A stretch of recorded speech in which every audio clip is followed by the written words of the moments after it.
بعضی وقتا به طرز عجیبی اعداد تصادفی می‌بینیم، مثلا ساعت 11 و 11.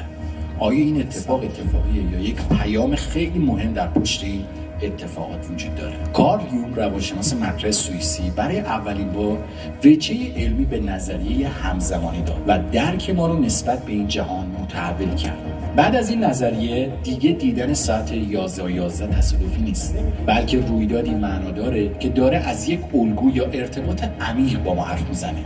حتی نیکولا تسلا، بزرگترین نابغه تاریخ، وقتی گفت تمام این جهان هستی از جنس ارتعاش انرژی و فرکانسه، تونست به ما کمک کنه تا بفهمیم چطور میشه که دیدن ساعت 11 و 11 یک مفهوم عمیق درش باشه و درک کنیم که تو این جهان هستی همه چیز به هم وصله.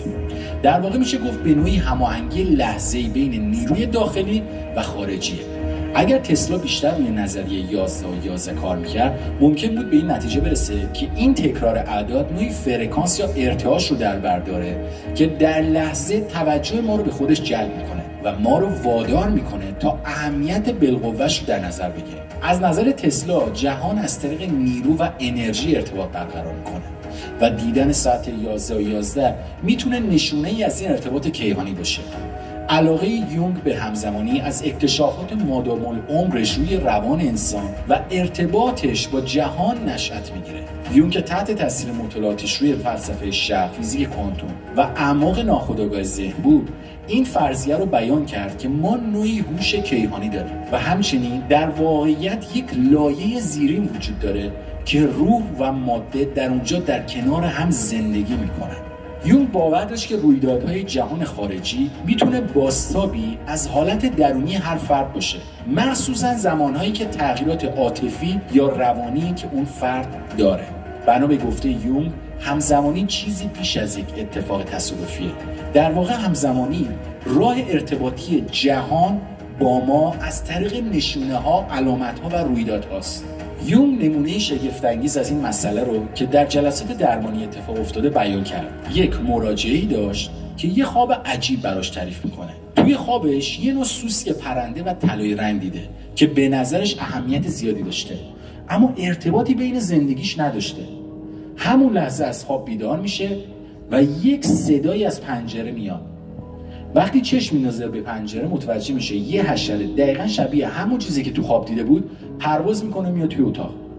این از نظر یونگ اتفاقی نبوده، رویدادی معنادار بوده که واقعیت‌های درونی و بیرونی رو به هم متصل کرده و تنها از طریق پدیده نیرو میشد توضیحش داد. در دنیای نیروها، کهن الگوها نقش مهمی رو ایفا میکنن. این نشانه ها یا مضامین جهانی مثل قهرمان، مادر، پیر دانا در چیزی که یونگ میگفت ناخودآگاه جمعی وجود دارن که بین فرهنگ‌ها و دوره‌های زمانی مختلف مشترکه. وقتی فرد یک رویداد دگرگون کننده رو تجربه میکنه، اغلب این کهن الگوها فعال میشن و موجی به سمت جهان میفرستن. اگر ساده‌تر بخوایم بگیم، هر وقت اتفاق در لایه‌های زیرین زندگی شما رخ میدهد و زندگی شما در آستانه یک تحول بزرگه، درست در همون زمان اعداد روند، همزمانی‌ها و اتفاقاتی که اتفاقی نیستند رخ میدن و شما رویدادها، موقعیت‌ها و حتی افرادی رو به خودتون جذب می‌کنید که به نوعی نشون دهنده همزمانی هستند. حالا چطور باید معنای این همزمانی‌ها رو پیدا کرد؟ رمز و رازش در آگاهی و برداشت هر کس از اتفاقات پنهان شده. رخداد همزمانی مثل رویا دیدن سرنخی از حالت عاطفی یا روحی اون فرد ارائه میده. این رخداد فعالیت ذهن ناخودآگاه رو منعکس میکنه و فرصتی رو برای رشد یا تغییر فراهم میکنه. فرد باید توجهش رو جمع کنه و پذیرای کاوش عمیق در معنای پنهان این رخدادا باشه تا به اهمیتش پی ببره. تمرین تفسیر همزمانی‌ها دقیقاً مثل خوندن یک زبان رمزی و رمزگشایی یک کده که منجر به درک بهتر فرد از این جهان میشه. نظریه همزمانی یونگ دنیایی از احتمالات رو برای درک تقابل ذهن و جهان به سمت ما باز میکنه. این نظریه نشون میده جهان خیلی بیشتر از چیزی که ما فکرش رو میکنیم به هم پیوسته و عمیقه. دنیایی که رویدادها، افکار و عواطف توسط نیروی مرموز اما هدفمند به هم متصل میشن. در راستای سفر ما در پیچیدگی‌های زندگی درک مفهوم همزمانی میتونه قطب نمایی باشه تا ما رو به حالتی عمیق‌تر از وجود و موجودیت خودمون هدایت کنه. بریم سراغ نمونه‌ای که در واقعیت به این مفهوم جذاب دارن زندگی می‌بخشن. رویاها و واقعیت. فرض کن خواب دوستی رو می‌بینی که چندین سال باهاش صحبت نکردی. این خواب انقدر واضح و شفافه که انگار میخواد یه چیزی رو بهت بفهمه. روز بعد همون دوستت بهت زنگ میزنه تا دوباره باهات ارتباط برقرار کنه. بار احساسی اون خواب و تماس بعدش نمونه‌ای از یک همزمانی که جهانهای خارجی و داخلی به صورت معنادار با هم برخورد میکنن. رویارویی با حیوانات. فرض کن میخوای یه تصمیم مهم بگیری، نمیدونی کدوم راه رو در پیش بگیری. یه گربه‌ای توی مسیری که داری میری میپره میفته جلوی پات و شروع میکنه به فرار کردن. در بسیاری از فرهنگ‌ها گربه نماد استقلال و هوش بالاست. آیا این میتونه نشونه‌ای از این جهان باشه که داره با هوش درونی تو و استقلال تو ارتباط میگیره؟ یا مثلا تکرار اعداد. دیدن اعداد تکراری معمولا موقع تغییرات، دگرگونی‌ها یا بحران‌های عاطفی رخ میده. فرض کن در حال حاضر توی یک بحران چالش برانگیز زندگیت هستی. مثلا داری به عوض کردن شغلت فکر می‌کنی یا وسط یه رابطه پیچیده گیر افتادی. یهو عدد 11 و 11 را همه جا می‌بینی. گوشی موبایل تو برمی‌داری 11 می‌بینی. هر وقت چشم می‌اندازی به ساعت، دقیقاً موقعی که ساعت 11 و 11 دقیقه است رو می‌بینی. شاید موقعی که توی ترافیک گیر کردی چشت به پلاک یه ماشین بخوره که دقیقاً 11 و 11 توی پلاک اون ماشین هست. اصلا میری خرید میکنی، میبینی جمع خریدت شده مثلا 1,111,000 تومان. این تکرار اعداد یه حسی بیشتر از کنجکاوی در تو ایجاد میکنه. انگار که جهان میخواد یه چیزی رو به تو بفهمونه. بعضی افراد با استفاده از چارچوب علم اعداد این تفسیر رو میکنن که باوری وجود داره میگه بین اعداد و جهان مادی یک ارتباط الهی یا اسرارآمیز وجود داره. مثلا عدد 11 اغلب یه عدد اصلی در نظر گرفته میشه که نشون دهنده غریزه، بینش معنوی و روشنگریه.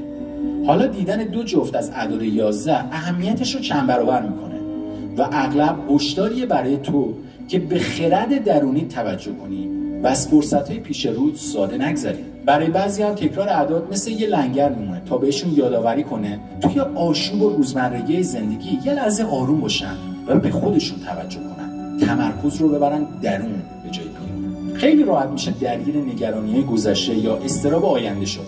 اما دیدن اعداد تکراری میتونه یه نشونه‌ای باشه که یکم توقف کنی، یه نفس عمیق بکشی و دوباره شروع. با این وجود تفسیر این اعداد تکراری میتونه شخص به شخص متفاوت باشه و برای هر فرد یک معنی عمیق داشته باشه. چیزی که مهمه حالت عاطفی و روی فرد در زمان تکرار شدن این اعداده. تکرار اعداد میتونه مسیر بینش شهودی رو باز کنه یا مهر تاییدی روی تصمیمی که میخوام بگیریم بکوبه. در اصل این اعداد تنها زمانی معنادار میشن که تو با زندگی ایدئالی که داری براش تلاش میکنی و حال و هوای درونی خودت یک ارتباطی رو برقرار کنی. علاوه بر این، افراد شکاک استدلال میکنن که مغز ما طوری چیده شده که خودش الگوها رو شناسایی میکنه و بهشون معنا میبخشه. در نتیجه اعداد رو نوعی خطای شناختی معنا میکنن. با این وجود اگر فردی دید شکاکانه به این موضوع داشته باشه، باز هم تاثیر عاطفی و ظاهر شدن لحظه این اعداد در زندگی توضیحی فراتر از یک اتفاق تصادفی گشته شده. موسیقی و پیام‌های اون. موسیقی میتونه روح رو نوازش کنه. فرض کن از رابطه بیرون اومدی و داری به تصمیمات گذشته‌ت فکر می‌کنی. همون موقع یه آهنگی که تداعیگر لحظه‌ای اون حالت عاطفی توه داره از رادیو پخش میشه. انگار که جهان داره پیغام میفرسته تا باهات همبستگی کنه و درکت کنه. ملاقات‌های اتفاقی. فرض کن شغلت رو تازه از دست دادی و نگران آینده‌ای. توی کافه نشستی و داری روی قدم‌های بعدیت فکر می‌کنی که یهو با یه غریبه همکلام میشی که از قضا دنبال یه فردی با مهارت‌های تو میگرده. این ملاقات اصلاً اتفاقی نیست، بلکه یک نشونه هدایتگریه که فقط برای شما فرستاده شده. نشونه طبیعت.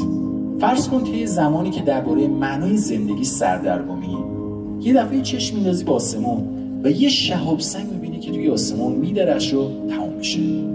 این اتفاقی که به ندرت در جهان رخ میده تو رو وادار میکنه تا به جایگاهت در جهان هستی بیشتر فکر کنی. به نوعی یه هشداریه برای اینکه مسیر زندگیت رو دوباره ارزیابی کنی و دوباره یادت بیاری که تو واقعا آدم ارزشمندی هستی که توی این لحظه این اتفاق رو برات چیدن که ببینی.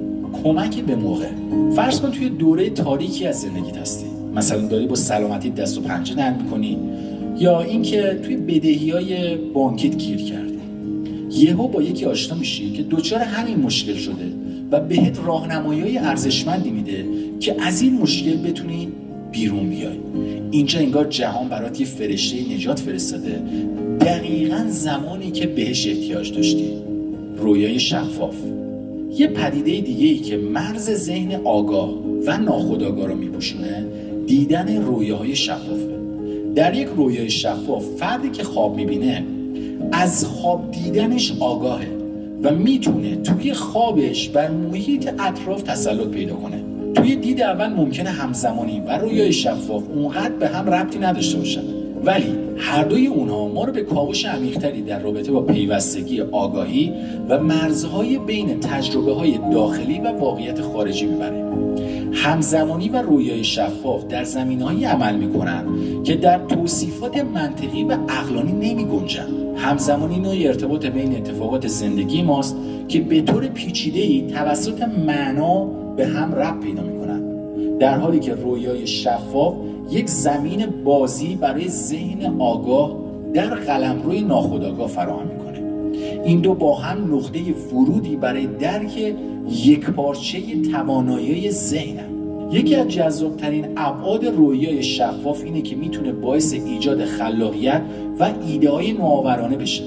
برای مثال نیکولا تسلا، یکی از نامی‌ترین نوابغ تاریخ، بسیاری از اختراعاتش و کشفیاتش درست در زمانی حالتی شبیه به رویای شفاف اتفاق افتاده. تسلا از یه تکنیک خاصی استفاده می‌کرده.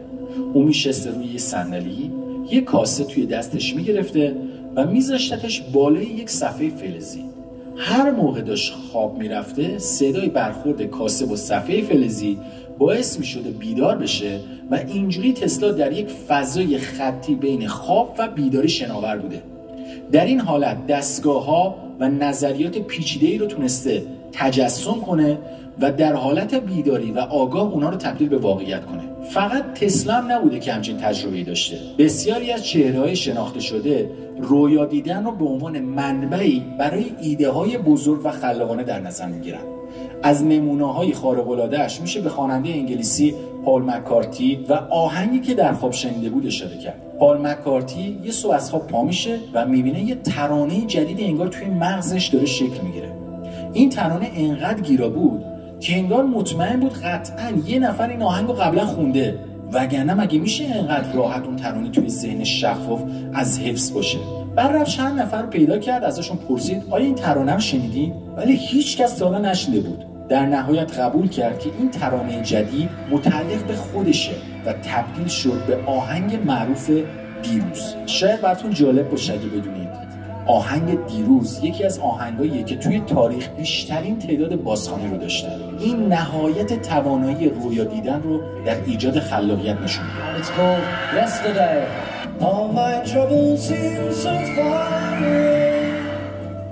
یه نمونه دیگه هم داریم که در زمینه علمه.